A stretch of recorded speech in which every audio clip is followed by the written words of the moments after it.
So, Somi, welcome to the show. Thank you. Thanks for having me. This will be fun. My first interview with a Proof member. Well, I mean, me being on their show. Yeah, I was literally thinking earlier about how to introduce you as a fellow podcaster and Proof member. And then I remembered you said you actually don't plan your shows. So I was just like, let's do it Somi Arian style, tech philosopher style. I actually like the term tech philosopher, by the way. Yeah, I made it up.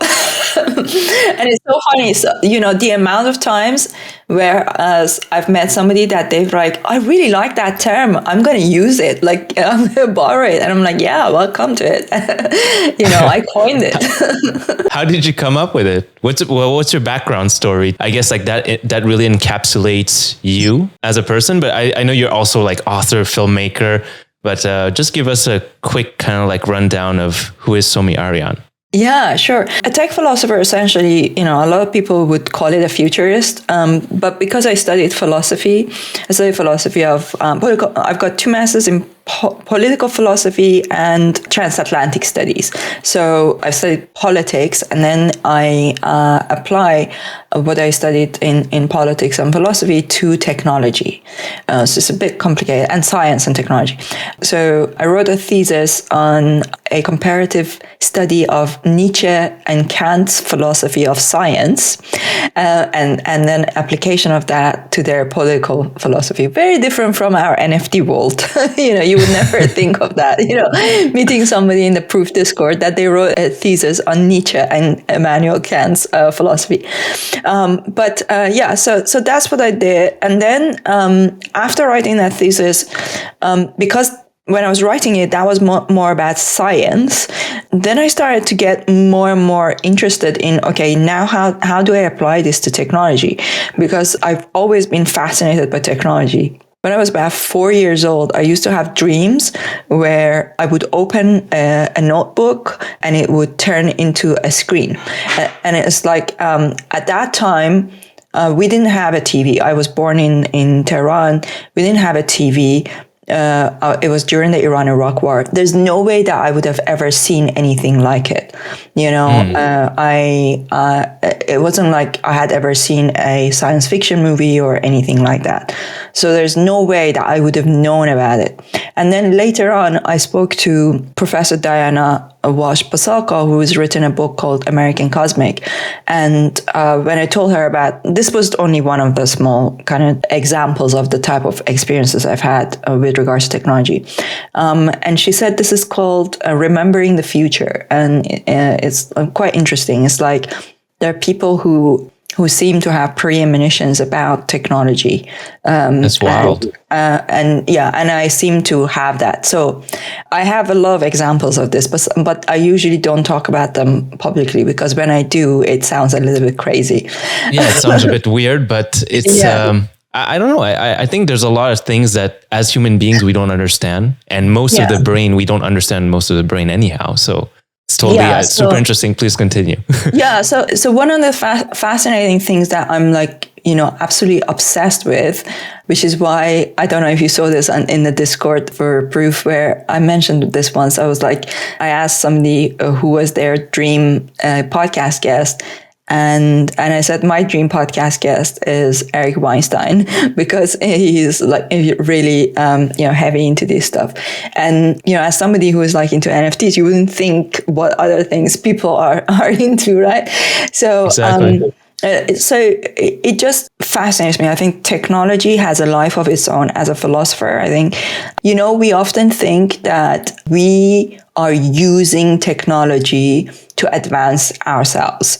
The typical definition of technology is a set of tools and techniques that we use to enhance our abilities to do things. But another way of looking at it is that what if technology is a life form in itself, and technology is using us to further itself? This is a great way of, it's just like turning things on its head. Chicken versus the egg, right? Yeah, what came first? Yeah, exactly. You know, like for example, there's another really interesting thinker that I'm a big fan of. His name is Joshua Bach. He's been on Lex Friedman's podcast a few times, and he's got a really interesting take on this. And he says, what if, you know, we often think, for example, that humans are the most advanced form of life on Earth, right? And we often think, like, for example, as plants are the least advanced. But actually, if you think about it, what if plants are the most advanced type of life? And what if they are using us and they are using animals to build this incredible network, underground network of the way that these plants are all connected with each other, right? And they are using other forms of life to propagate and to, you know, spread themselves. Multiply, yeah. Multiply, spread themselves both on the water and on Earth. So this is all fascinating, you know, ways of looking at it. And then if that is true, if you look at, you know, the way that plants are under the ground, you see how they're connected with each other. And how different is that from the connections of the synapses in our brain or the connections of an internet network? It's so similar, right? So it's entirely possible to think that potentially there is something about these connections. It just gives me goosebumps thinking about these connections of, you know, things that we think are not relevant. We think our little day-to-day thoughts and concerns are the most important things, in the world. But actually, there are so many other ways of thinking about technology. So these are the kinds of things that I think about every day, But I mean, in some ways, science and philosophy has so much in common. Essentially, you're asking questions that need to be asked. You're putting out hypothesis, and then you're like, well, does this make sense? And is there a way I can challenge this? I think philosophy, in a way, like it just makes you challenge your thoughts and your thinking to refine your way of seeing the world. I have this kind of a quote that I really love. You don't believe what you see what you believe. The quote that you just gave, you don't believe what you see what you believe, or vice versa. Yeah. About what you said about philosophy and science.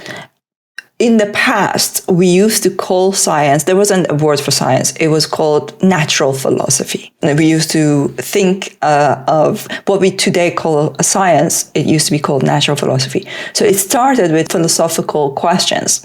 And then when we discovered or we came up with the idea of scientific method, in many ways we dropped philosophy from that. And that's a mistake, because when you do that, you lose the ability to wonder beyond the limits. In many ways, science gives you a box and it says, like, these are the boundaries, and you are not allowed to think outside of that. But in many ways, the thing that has always enabled us to think of, like what I just said about what if technology is using us from a scientific perspective, it wouldn't make sense to say that for many people. Like, they would be like, what are you even talking about? But actually, it kind of makes sense. Like, when you think of it, right? Why do we always think that we are using technology? What if technology is a life form in itself? What if there are so many different kinds of life forms that we can't perceive, right? Mm-hmm. So that's that. And then going back to this, you believe what you see. I would add that you believe what you see and you touch and you taste and you smell. So with your senses. So with that, what's to say that the metaverse that we are entering, this is why I'm so fascinated by Web3 and the technology that we're building around this, in that, what if the metaverse is enabling you to have all of the experiences that you would have in so-called IRL, in real life, that is indistinguishable? Technically, when you think of it, when I drink this glass of water, ultimately what's happening is that electrical signals are being sent to my brain, which gives me the understanding of, now I'm less thirsty, right? When I talk to you, the conversation that we are having right now, these airwaves, ultimately it's all electrical. You can reduce everything to physics. Biology is eventually reduced to physics. Chemistry is eventually reduced to physics, and physics is eventually reduced to mathematics. So ultimately the whole world is mathematical and physical in a way that, but then there are different scales of physics, and as you go to the smaller scale, it becomes more weird. We know less about it. We understand more of the macro. So we have, with our senses that we have right now, we have a limited range of understanding of this world around us and the technology that's around us. And we are now experimenting with increasing our range. We do that through telescopes. We do that through by inventing different kinds of technologies, like nanotechnology is going to be the next thing. Quantum computing is going to be the next thing. So we are co-evolving with technology. And going back to what you said about what you see is what you believe, if that is truly the case, there is going to be a time where there's going to be no distinction between what you experience in real life than what you do in the metaverse, which then makes me think, what if we are already in the metaverse? This is a metaverse, and that this metaverse is part of another metaverse, and and now we are creating another metaverse. So it's I was not ready to get my mind so screwed in this podcast. It's a valid question. We wouldn't know. Because as you were pointing out, imagine the time where you can make an AI that is so similar to one of your family members, and it's so indistinguishable that you wouldn't even know. That's the crazy part. Yeah, exactly. What makes you think that, where did my dream come from? Why did I have a dream about iPads, essentially? The dream that I had was about iPads. And iPad was created many, many, many, many years ago, many years later, So I remember the first time when I had a phone with a screen, I was like, oh my God, this is like my dream, And then when I saw an iPad, I never forget that, that I had a dream about iPads, many years before. I'm giving away my age here, but many years before it was created, and I was in a country, in a place where there's no way I could have known about it, and many examples of things like that. So look, ultimately, some people might say, okay, even if that's the case, what's the implications of that for the life that we live right now? And my answer to that is that the implications are that if you understand a system, you can manipulate it. That's the implication. If we are truly in a metaverse, if we are truly in a simulation of sort, if we figure that out, then maybe the answer, to solving problems like climate change, maybe the answer, to the problem of traveling through our galaxy, maybe the problem is not to physically build a spaceship and get into that spaceship and go into the space. Maybe the answer is mathematical. Maybe it's about finding, loopholes. Was it Einstein that said something like, to solve a problem, you have to go to the next paradigm or something like that? I think that is so true. In real life, it happens a lot. I come from a very underprivileged background in south of Tehran, where I grew up. Nobody spoke English. You would never believe, if you saw where I grew up, you'd never believe where I am now. The way that I've made changes in my circle, one place to another, and the way that I've made my way up, it's not been linear in many ways. It's been about leapfrogging and having it almost like a quantum leap from one circle to another and then going to the next one, right?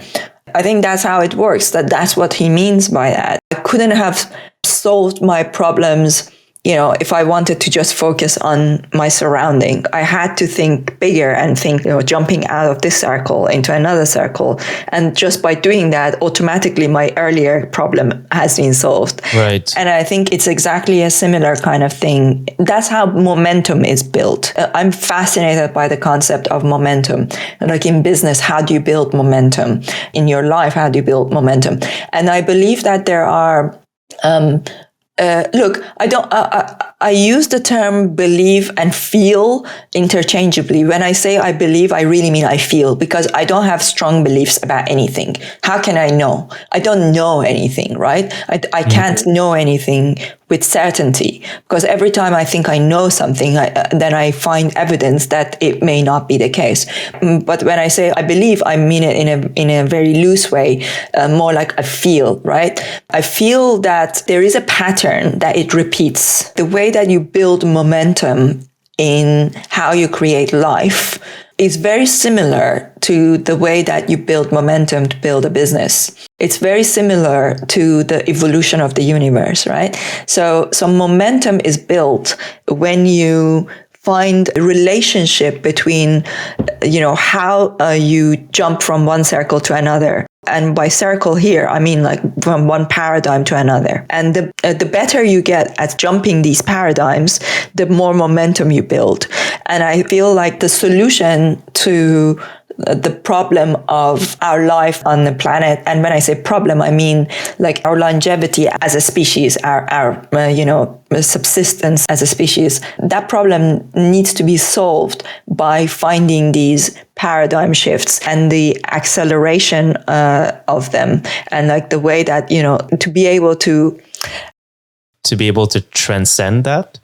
Yes, yes, exactly. And, it's kind of like mathematically, there must be a formula. Like if you think of like the speed of technological advancements, if you think of, go back all the way to, I talked about this in my TED Talk, where there's a parallel between 4 different aspects of human life. And those aspects being technology, money, economy. Here I've separated money from technology and economy, and governance. If you look at these, there's a formula that repeats, and there's a parallel between them. The first step is, let's look at ancient history. At the time of ancient Greek, the form of governance was emperors, right? You had emperors. Then in economy, you had slaves. Then in terms of money, you had like early forms of money. People used salt as money. People used perishables as money. So there wasn't a good form of money. And then you go down to, so you have in economy, you have slavery. In governance, you have emperors. In money, you have things like salt and beads and things like that. And then in technology, you have pretty much nothing, like tool making. You have like early forms of tool making, right? Then you go further into 12th century. So look how long it took. Trajectory of technology. It's basically going like this. Going for people who are exponential. It's exponential, exactly, right? So then you go to 12th century, and the next major milestone was the creation of fueling mill. When you had that, so in technology now you have this massive thing that's happening in terms of tool making, and then at the same time, in money, now you have gold. People have figured out how to use metals. And then in governance, you now have kingdoms, but then you have these kingdoms with slightly more decentralized. So you have like these like local kings. And then in economy, this is the time that we went from slavery to serfdom. So serfs and villains are the next generation after slavery. Where do we go from there? We go into 17th century, the first industrial revolution, next major thing that happens. And that's where you have, in terms of governance, you have the separation of the church and state. and the rise of elites. For the first time, you could become, for example, famous as an artist. You could become an elite as a scientist. Whereas in the past, you didn't quite have the same. If you weren't born in the right kind of circles, there's no way you could have made your way. But now it's becoming slightly more decentralized. Then in money, we start to see, paper money backed by gold. And in terms of economy, we went from slavery to serfdom. And then the next thing is factory workers. So for the first time, we now have factory workers. Then we go into the second industrial revolution. And now we are starting to see early forms of imagination of what a computer could be with people like, Charles Babbage. So we don't yet have computers, but we have an imagination of, the design of a computer. And then we have, mass production. We start to have knowledge workers. It's no longer just factory workers. Now we have people who are using their mind. So people become more sedentary and we have knowledge workers. In terms of money, paper money starts to become, ubiquitous. And then we go into a major war in 20th century. And usually these wars are catalysts for, the next major technological advancements. So that's where it fueled nuclear power. And then after the war, we start to have computers. Then we have digital, the early days of digital technology. And then we go into the gig economy. With digital technology, we go into gig economy. So this is the third industrial revolution, which is the digital revolution. Again, a change in economy. You have a change in governance because now we have democracy. So we've gone from, we went from emperors to kingdoms to more decentralized. The elite aristocrats. Exactly, elite and aristocrats. And then now we have, the representative democracy. Okay, now where are we now? The next thing is we are now going into more decentralization. We are now criticizing our current form of democracy, which is a representative democracy. We now have Bitcoin, we now have Ethereum, we now have NFTs, and we are now thinking about a whole new way of being. We are redefining what a state means, right? So you think about, people like Balaji talking about that. So that's what's happening. This is really fascinating. So I hope that makes sense. And yeah, go ahead. Yeah, well, you were going to go into something, but I'll just cue the question. So how are you thinking about that? And how do you see kind of the future panning out with all this new technology? Because I think a lot of people see it. A lot of people might understand it, but then they also understand how much, whether it's, the government or very big corporations also have a certain say in how the things evolve. So how are you personally really thinking about that? Very curious. So going back to the idea that technology has a life of its own, or even a bolder version of that technology is a life form, I believe that it's not going to be stopped. It's inevitable. It's inevitable. You can try to slow it down, but you can't stop it. And I think that many politicians, if they are smart enough, they know it. And they are trying, this is their last pushes, they're trying to make the best of what is possible. And you will be surprised. I have met a lot of people who are in positions of power because I studied politics. I was invited to America by the US State Department when I was studying politics in St. Andrews University. And I went to places like the Chicago Tribune, Brookings Institute, spoke with senators, went to the State Department. And one of the things that I've noticed is that the majority of these people don't care about the future generations. They're just thinking about their positions now. They're thinking about, making as much money as possible. I actually came back from that trip and decided that I didn't want to continue to go into politics. Initially I was planning to go into politics and that was going to be my life trajectory. When I came back from that, I decided not to do that. And I decided that I'm going to go into media and business and an entrepreneurial kind of route to success. I think it was the perfect timing too, where the technology allowed you to branch off like that. Because at the end of the day, I think your purpose is probably you wanted to have a certain kind of impact, to share your thoughts, to share ideas, and also to share learning, which is what I think InPeak is about, right? Actually, I see myself as a transition architect. In my book, which is about the future of work, I talked about transition architecture. So I see myself as a transition architect. What that means is that this new technological world that we are entering is not going to be a utopia, and it's not going to be a dystopia. It doesn't have to be either of them, but it depends on how you respond to it. If you respond to it, because like I said, technology has a life of its own. You can like it or not like it. It's kind of like 2 + 2 is 4. You could say that you don't like that answer, but it is 4, right? Mm-hmm. So technology is inherently mathematical. It's interwoven with the laws of the universe. And you can't say, that you don't like it. Or you can say, but it doesn't care, right? So as a tech philosopher, my job is to observe. As a transition architect, my job is to help people transition, essentially, and to be able to come to terms with it. Why do I use the term transition architect as opposed to transformation? People often use the term digital transformation. I don't use the word transformation because I don't believe there is one transformation.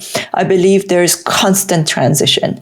And as we go into this exponential age, it's not like we are going to jump from this step to the next step and we are now okay. I'm already ready for blockchain technology to be disrupted. I'm preparing for that time. When I look at people like Bitcoiners, like today I interviewed Jimmy Song, and it was like quite painful talking to him in many ways, because it's so adamant that Bitcoin is the ultimate, is the final technology in terms of money, the next iteration of money. And I'm like, look, it has taken this long for us to go from, gold to paper to now to digital to credit cards and now to Bitcoin. What makes you think that this evolution is not going to continue? How can you say that this is the final thing? Technology is not final. I have to interject because this was like a perfect thing to cue up Nietzsche. I know that Nietzsche had a big influence on you as a philosopher. And I kind of reread it once in a while, but I read like A Man Alone with Himself. And one of like my favorite parts on that touches upon what you just said is that convictions are more dangerous enemies to truth than lies. Yeah. It's like the only conviction I have is that I don't have a conviction. Nietzschean term, he says that all systems are bad, but not having a system is a system in itself. Okay. Like to say that, you're an anarchist, that's already a system.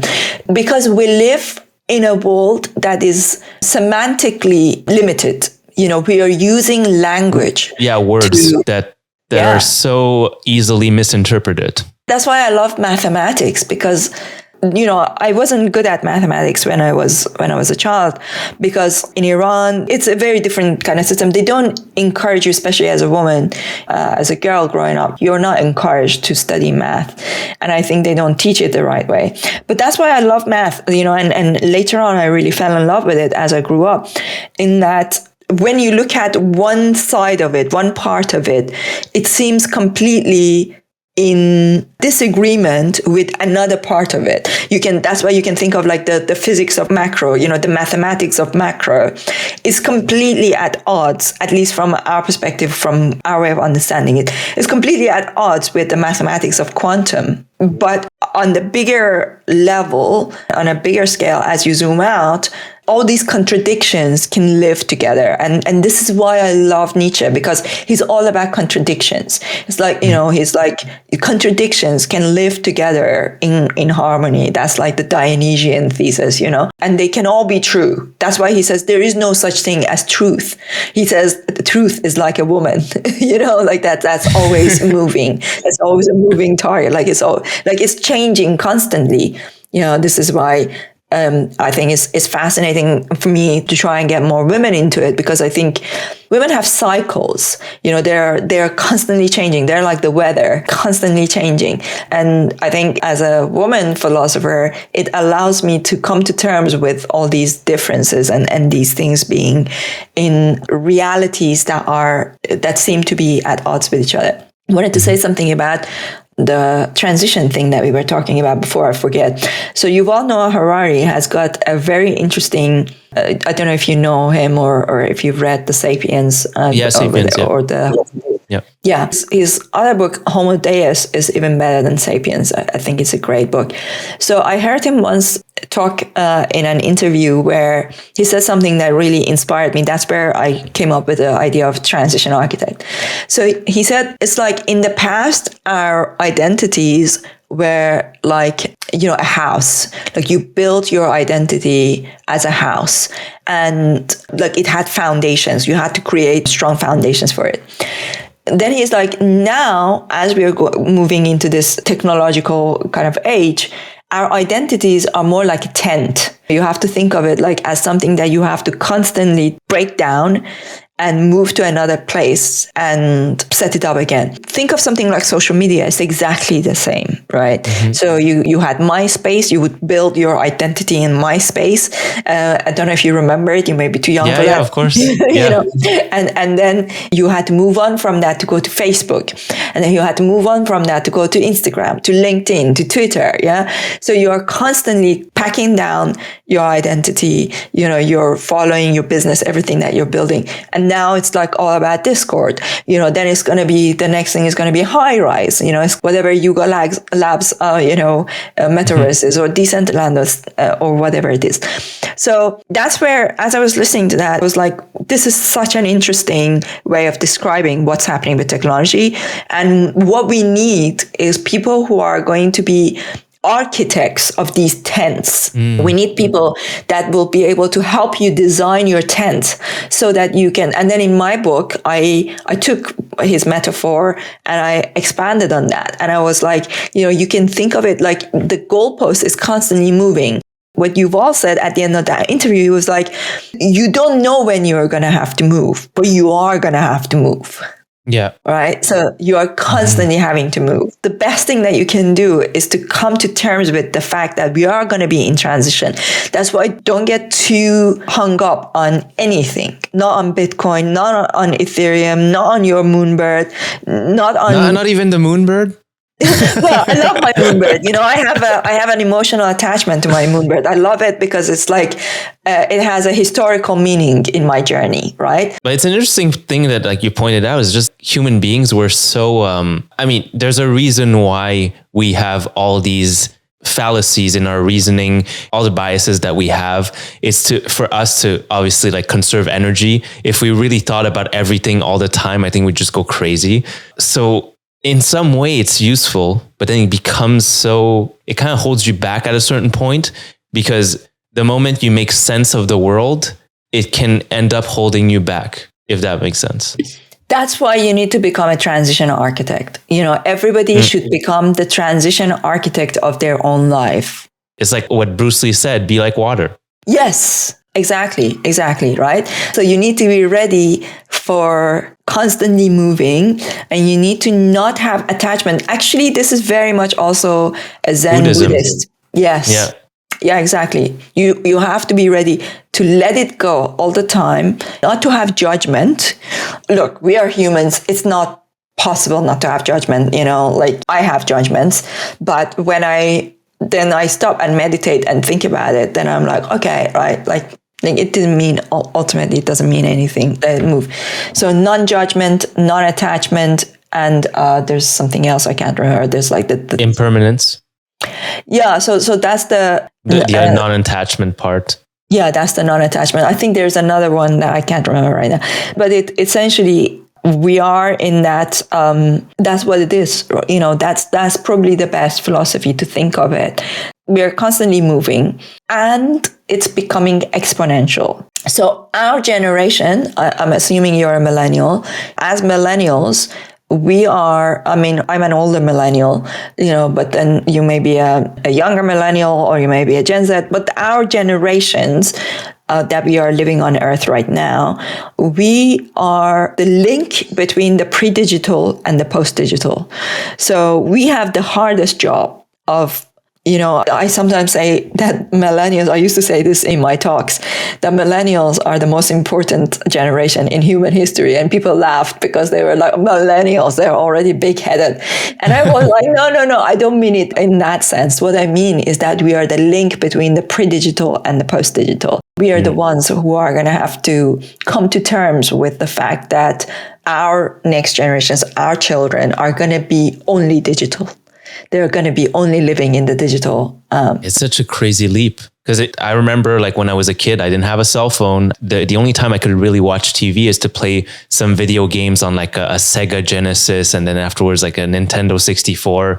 And I mean, the rate of transition and also of evolving of all these technologies has been so fascinating to look at. Now you look at a video game, it doesn't even feel like a video game. It looks so real that you're like, how is this even possible? Yeah, exactly. Which is why, our pixelated birds are so fun because they remind us of the times where things weren't so realistic and 3D, right?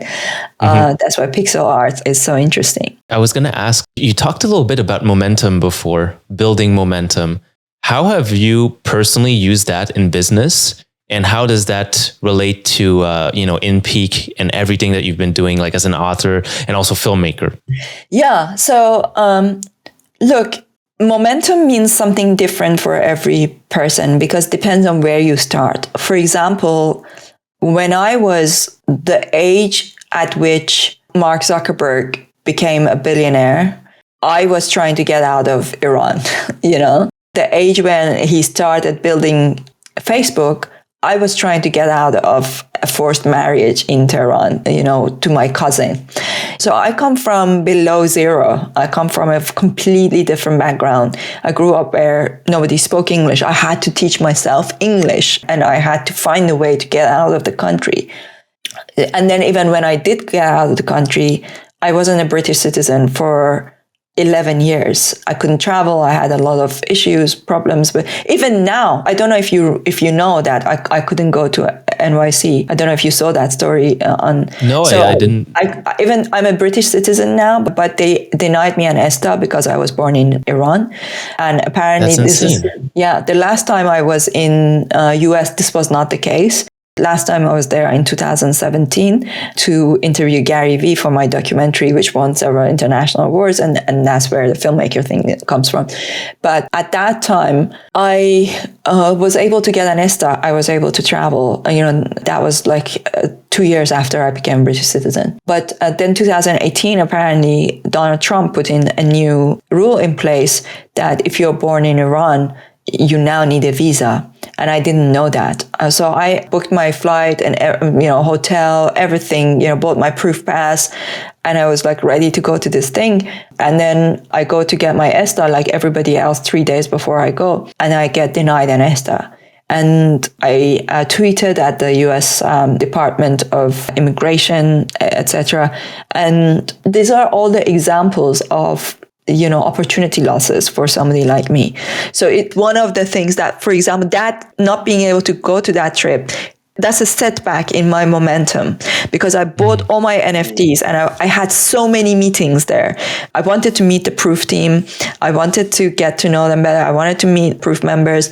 I bought my Doodle. I bought my Moonbird. I spent so much money. I spent about $300,000 worth on NFTs. I had back-to-back meetings set for those few days that I was supposed to be in New York. And that's a setback in my momentum.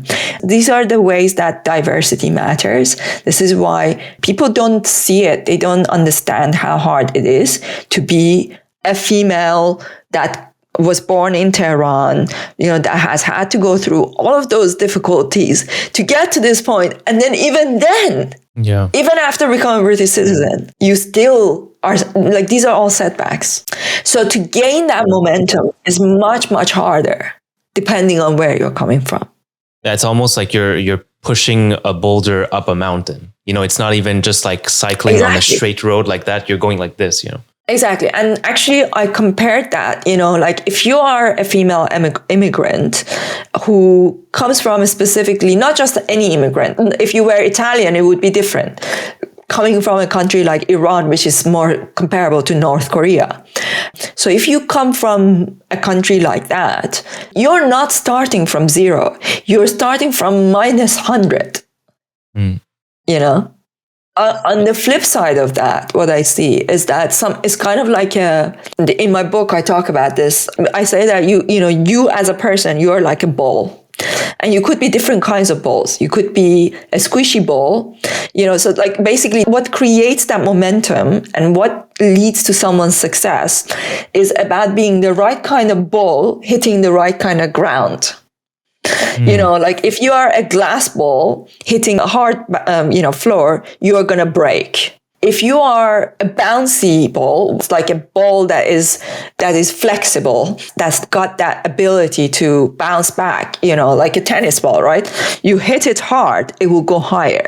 So then if you're a squishy ball and you hit a hard floor, you're not going to break, but you're also not going to go anywhere. If you are a hard ball and you hit a swamp, you're going to go in. So a person like me, I'm a hard ball. A place like Iran is like a swamp. A place like Iran, I would sink. What does that mean? I would be in jail, because I'm against the government. I'm too hardcore for them. So I, as a ball, had to go and find my right ground. And I've been looking for my right ground all this time.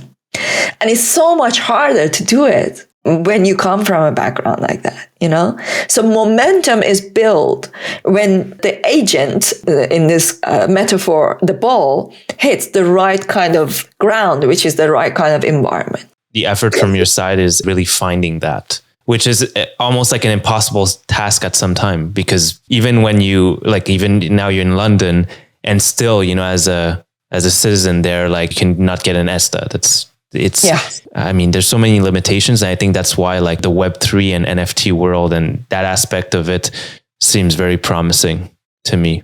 Well, yeah, and it remains to be seen. Remember that even the Web3 and NFT space is predominantly, built by white men. And it's not exactly the picture of diversity. Can I just come back to InPeak for a moment? And there's a reason why I'm doing this, because you talked about inclusivity and diversity, and also including more female into the space. So in one of your other podcasts I listened to, you were saying that basically you already built an email list before you actually launched it as we know it now, right? Yeah. And you said you did that mostly through LinkedIn. Is that right? Yeah. Can you just walk us through that, and then we'll continue in that lane, because I know that even that email list was predominantly female. Yes. Yeah. So how did you go about that? And it still is. But I'm finding it very hard to bring women into Web3. They're just so much more tech averse. Is I guess that the women are very, very slow adopters of technology, which I found very frustrating, which is why I decided, because before we had InPeak, it was called FemPeak. Initially it was more about bringing more women into the space. But I found that it was impossible to build a business around it because it was so limiting. It was just really, really difficult. You can think of even companies like BFF, for example. They have way more, reach. Capital. They have a lot more capital. They have the kind of contacts that they are able to bring in massive names from Hollywood. And you still compare, say floor price of BFF to the most mundane male, launched NFT. It's nowhere near where it needs to be. It deserves to be so much, in such a bad place. But that's because women are much harder to get into technology.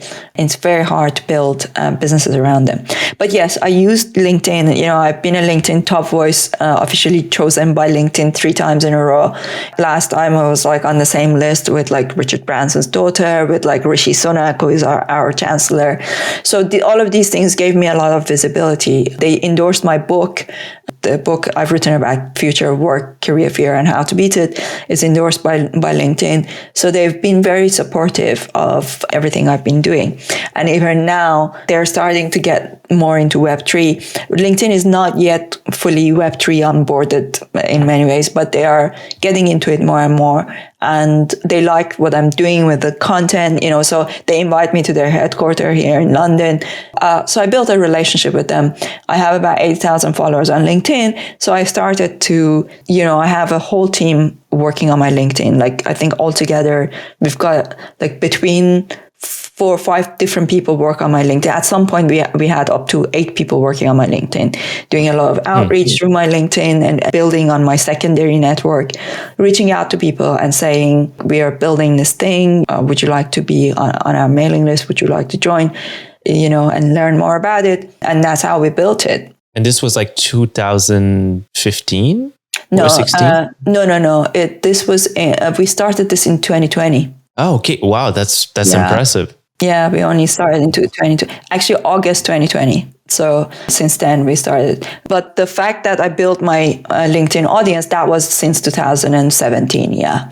So I built my LinkedIn audience, my LinkedIn following, but then the mailing list we started building from 2020. We used everything in our power to build this. How would you approach were you doing like direct messaging? Yeah.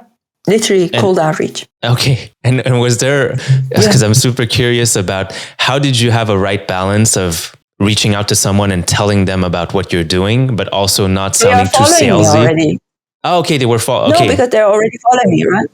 But how did you get them to follow you? I didn't get them to follow me. They followed me because I had so much content on LinkedIn. Oh, okay. At some point, I had like some of my content on LinkedIn. That's how I became LinkedIn top voice, right? So it all started with, I used to have like, sometimes I would have even more than 1 video per day. So I used to have a lot of videos, maybe 5, 6 a week at the very least, weekdays. So I used to have a lot of video content on LinkedIn. It's like anything else. And I was very lucky because I came to LinkedIn at a point when they started to become a social media. So initially, LinkedIn wasn't a social media. People thought of it as just a place where they dumped their CV. Mm-hmm. And then I started to notice that things were changing with LinkedIn and was becoming a place where people were posting things, right? I started just posting stuff. And then I started sharing videos because I'm a filmmaker. So I started sharing videos and I was giving a lot of talks. And I saw like what Gary was doing with his content and that inspired me. I was like, okay, what Gary is doing, I can do that on LinkedIn. And I started doing it heavily. And there was a point, so LinkedIn's algorithm keeps changing. And there was a point where LinkedIn wanted to really push native video. They really wanted to encourage. So they wanted people not to post videos from YouTube. They wanted people to post LinkedIn native videos. And I was very lucky that I was just there at the right time. And I was a filmmaker and I had a lot of content. And I started recording a ton of content for LinkedIn, where I was teaching people about marketing. I have a digital marketing agency as well as my other business called Smart Cookie Media. So I have 2 companies, Smart Cookie Media and InPeak. And then I made this documentary called The Millennial Disruption, and I went to New York to interview Gary Vee, and all of those things led momentum, right? So one thing led to another. Then the people that got on my documentary were from like CEOs and marketing directors of companies like Bentley, Jaguar Land Rover, The Economist. I had the head of digital marketing of The Economist, Marie Claire, Steinway, all these people, they came on my documentary and they talked. And then we took the snippets of those films with my commentaries and we started posting them on LinkedIn.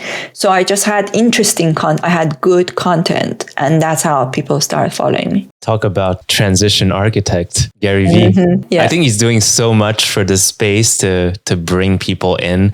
That's kind of what you're going to be doing with InPeak in a way, right? It is a learning platform, right? Which is essentially like helping people getting onboarded more easily, because all that information, a lot of times it can be a lot to process if you're just getting into Web3 or just getting into NFTs. Yeah. And I'm trying to build a platform where as new people come into the space that they can go there and I'm building it like these courses where people can go in and like literally, let me take you through the steps. This is where you want to be going. This is like your map, right? One of the things about this whole digital marketing thing is that you have to not be precious about the platform and like what it takes to succeed in it. So for example, I hate TikTok with a passion. Like I literally hate TikTok. Okay. But now I'm starting a whole new series for TikTok. We are going to go heavy on TikTok now. Why? Because that's where the attention is. Yep. I don't give a shit that I don't like it. Like you can't be, this is what and I guess Gary has had a big role in drilling this into everyone's head. And I picked it up and I was like, yeah, he's right. Like you can't be precious about these things. You can't say, oh, I don't like TikTok and therefore I'm not going to be on TikTok. No, I don't care where my audience is. I'm going to be there because now I want to bring in, onboard these people. So what we are going to do with TikTok, I'm going to have my bird sitting on my shoulder. Okay. And I've literally, let me show you this. Look, I've just built a whole, like a green screen here. Awesome. So like I've painted my wall green and we are going to be doing quite a lot of fun things for TikTok. And I was like, you know what? Like I have a sense of humor. You've probably noticed, I'm always joking in the proof Discord. Like I'm going to take my sense of humor and I'm going to like try and do these things in a fun way. I have my bird on my shoulder, like you have to become an entertainer. Yeah, exactly. That's the perfect combo, is if you can educate and entertain. Because I think some people are super knowledgeable and I would love to consume their content, but sometimes it goes so deep and it's not entertaining at all that you just kind of like doze off. And I think most people, especially TikTok as a platform, is for quick content. It's for things that people can consume in 5-10 seconds. And it's a nice tidbit of information. And it's cool. It's funny. One of the other things I learned with the platform TikTok is that it needs to be contextual to culture. Like sometimes a video that I make that like I spent 5 minutes on it, I think it's not going to perform that well. And just because it fits with a song that's trending at the moment, it gets like 50,000 views or something. And you're like, yeah, this is so interesting. While a big movie that you're making with super cool production, you post it on Facebook, you get like 1,000 views. Yeah, exactly. Going back to momentum. The fascinating thing about how momentum is built, one of the ways that really you build that is by doing a lot of it. When you do something a lot, you're persistent. It's like lottery, right? It's like, probability. The more you throw the dice, the more likely it is that you will get the number that you want. So you just have to do it. Most people who have had awesome ideas, they had many, many shit ideas. You know how many times I failed? How many times I've done things, how many times I've tried, creating content in different ways. And like some of them stick, some of them don't stick. You just keep trying. Eventually something will work out. Yeah. And I think that's the whole concept too of being entrepreneurial. You're okay with your own failures. A lot of things that hold people back from what I see is, even Gary talks a lot about this, but it's the judgment of others. If you just play your game and you know that it's just a game of repetition, obviously, don't be so stupid that you're doing the same thing over and over again and not improving it. Because there's a lot of people that are just like basically banging their head on the wall. Like still be smart and learn from your mistakes. But as long as you learn from them and your mistakes are not fatal, then it's all good, Definitely. Absolutely. What's coming with InPeak? And before we even get to like what's coming with InPeak and all that stuff, I want to understand how you want to implement NFTs into InPeak. Because I heard you talk about like some tokens you wanted to make, and you basically called them like allies for like male and female. Could you go a bit into that? Yeah, I dropped that idea. No, This is going back. Yeah, this is going back to the idea of like constantly improving and testing. Actually, after I minted my Moonbird, I came to the Moonbird channel, started talking to a lot of people, and then of course later on joined Proof. I learned so much, and also working with Zeneca, I learned so much that I realized like that concept is too complicated. Sometimes like especially if the platform or whatever it is that you are, promoting is already educational and complicated. And then the bear market happened as well, which I think, that's another thing. I decided to keep things simple. So one of the things that I learned, and this was also partly from, I had a really good podcast interview with Justin Mizel, and he said some things that really helped me. He said he generally doesn't like human PFPs because when it's a human, people try to see themselves in it. And it's yet another reason whether they might like or not like to mint something or to buy it on the secondary, which I thought was very interesting because initially with my FemPeakers idea, we were going to have FemPeakers and then we were going to have allies. It's like, first of all, people need to like that art style. Secondly, they need to like that character. So you are creating more and more barriers for people to adopt, right? And then I looked at what happened with G-Money, with Admit1, looking at, things like proof. It just made me realize that I don't want to do a PFP, that I want to do more like a membership thing. And now what I'm working on is potentially looking at how can I include some form of gamification to make learning more interesting, to get people, more engaged and get them to learn and then to have, rewards for learning, that type of thing. That's awesome. I wanted to ask you, so since you dropped that part of it, the membership, as you said, maybe that's what's going to maybe replace the premium membership that you have currently on your website, the thing that you pay for, you would essentially get an NFT out of that. So what we're going to do is we're going to have an NFT membership so that, you can then log in with your NFT. And then if you don't want to log in with your NFT, because we are an education platform and a lot of people are coming there for the first time to learn about how to create their wallet. So they don't even have, they don't even know how to buy these things, right? So we want to make sure that we are not leaving people off who are coming from Web2. So there will be a membership option where people can just pay fiat and buy a membership, annual membership, or they can they can mint the NFT, and then the NFT holders are going to have additional perks. So the one main thing will be that the Discord channel will be open only to NFT holders. So there will be a Discord channel, and then within the Discord channel, there will be our educators.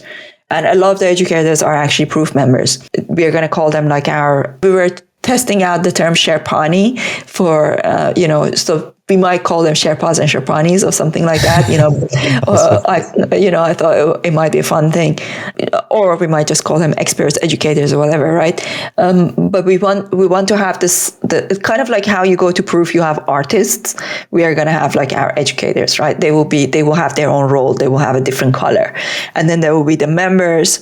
And, it may be that we will also create a channel for people who, a separate channel for the NFT holders, kind of like what we have with proof and Moonbirds, etc. That there are different tiers of things, right? Or it may be that the Discord will be closed and only available to NFT holders. So we will be playing with these things, and then the NFT holders will get like a 3-year membership or 5-year membership. We have to think about that. We're working on all of these details. And there will be other things. For example, because I'm fascinated with technology and science, like say, for example, I may want to go to CERN and maybe people could enter a raffle to come to CERN with me, things like that.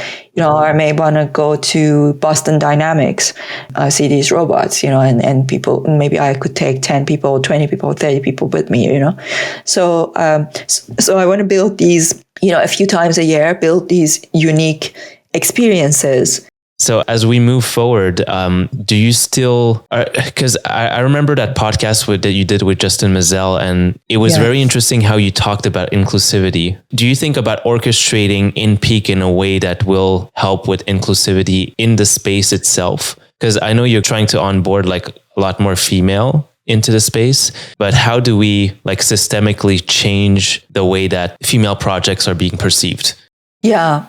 Well, right now, look, this is a very strategic decision. Right now, I'm trying to not brand myself as a female founder. Like I want to actually distract people from the fact that I'm a female founder. I don't want to emphasize that because I can see that it's not playing in my favor. And it means that fewer people will mint, fewer people will join. I'm actually actively discouraging the branding of myself as a founder and my platform as being a place for women. What I want to do, you see, there are things that I think we don't yet have a solution for in Web3. For example, I would have loved to be able to verify in a way that if the men who come to our platform, if they bring a female friend, so going back to the allyship, that they would be rewarded for bringing, like men could be rewarded, or women too could be rewarded for bringing more women into it. But I don't know how to verify that, because you are dealing with wallets. And the fact that our identity is tied into our wallet, it can be a bit of a problem sometimes in Web3. Definitely. Because I can't verify. How can I verify that people are bringing their wives, or their best friends, and not just their best buddy, from they're like best buddy from the gym that they just lifted weights together, or as a peer, So I don't yet have a solution for this. It's a complicated subject. It's a complicated problem, something that we can only strive to be better at and to be more inclusive in the future. But one thing that you said, again, bring it back to that podcast that you did, that I love, is that it's almost like we can be architectures of culture in a way. And I think NFTs could be enabling that. Could you talk a bit more about how you think about NFTs in that way? Yeah, I definitely think NFTs, not just NFT, tokenization. Tokens can be a way of engineering culture and rebuilding culture. And the beauty of it is that they enable us to align incentives between the different parties in an ecosystem, right? As people, we love rewards. We love tokens. We love a token of appreciation. We love a token of something. Even if it's like, it doesn't mean anything. Like, for example, I have this Oura ring and, a sticker. I have this Oura ring, right? Which actually, as I'm talking to you, like now it's coming up to about 10:30 p.m. here. And I'm like thinking about, I need to soon, wrap up and make sure that I prepare for bed, because I know that if I don't go to bed on time tomorrow morning, so my Oura ring every day, it gives me a score. So every morning when I wake up, my Oura ring gives me a score. And then if my score is above 85, I get a crown. So I get a little crown on top of my score. You cannot believe the impact that crown has got right on me. Like, I literally, I push myself to make sure that I go to bed on time so that I can get a crown. It's like, I'm a big ass woman, it's I'm not like a 5-year-old child, right? But I really care about my crown, right? Because at the end of each quarter, so this is what happens. Like at the end of each quarter, every 3 months, it gives me an overview of the last 3 months, and it says in the last 3 months. So you get crowns in 3 areas: in your readiness, in your sleep, and in your activity. The sleep one is obviously the most important one, because if you have that one, everything else falls into place usually. The readiness score is based on your heart rate. Like, for example, I make sure, that's why I was trying to make sure that I would eat before I talk to you, because I was like, I didn't want to eat too late. Because I know that if I eat too late, that will affect my heart rate, and then that will affect my crown. Mm-hmm. Right? So this is a great example of tokenization. Like, this is a way. And now imagine, what if Oura Ring had an NFT, right? And that for people who got, at the end of each quarter, how we have staking of our birds and we get silly little rewards, but we look forward to it, we like it, right? So at the end of each quarter, the people who had, like over 1/3 of their quarter, they had crowns. They got a little thing. Like, like that's just, these are many, many ways that you could, or they would get like, maybe they like, I'm so surprised that they're not doing it. Like they should totally use NFTs. I think every brand should use NFTs to create a gamification and fun and engagement. Yeah, exactly. A deeper experience. Like you were saying, it's also more pleasurable for you. For some stupid reason, it may be just a crown, but that actually makes it more pleasurable for you, and it helps you stay consistent. Yeah, exactly. And ultimately, it makes me a healthier person. Like, like I have ADHD, and I used to take a pretty high dose of my medication for my ADHD. Because I fixed my sleep, now I take much less medication, and I sometimes go without it. And it's just amazing to be able to take control of your health in that way. And all because of a stupid crown. Because all I'm doing is just making sure that I get that bloody crown in the morning. Another thing too is those steps, like the Fitbit or something. I'm sure the Apple Watch does it too, but let's say you get 10,000 steps in. Like it's such a feeling where for some stupid reason when, I still wear it, but with the Fitbit, like if I didn't get like 10,000 steps, I'll just go outside randomly and do a walk. It's crazy that this little device can affect me so much. Exactly. For a better way, But think about, what did I say? Technology has a life of its own. We think we are programming technology, but technology is programming us as well. Yeah, exactly. Well, we don't even program our thoughts. So what are we really programming? That's right. Yeah, exactly. All right. So, I mean, Somi, I know you have to hit your goal now.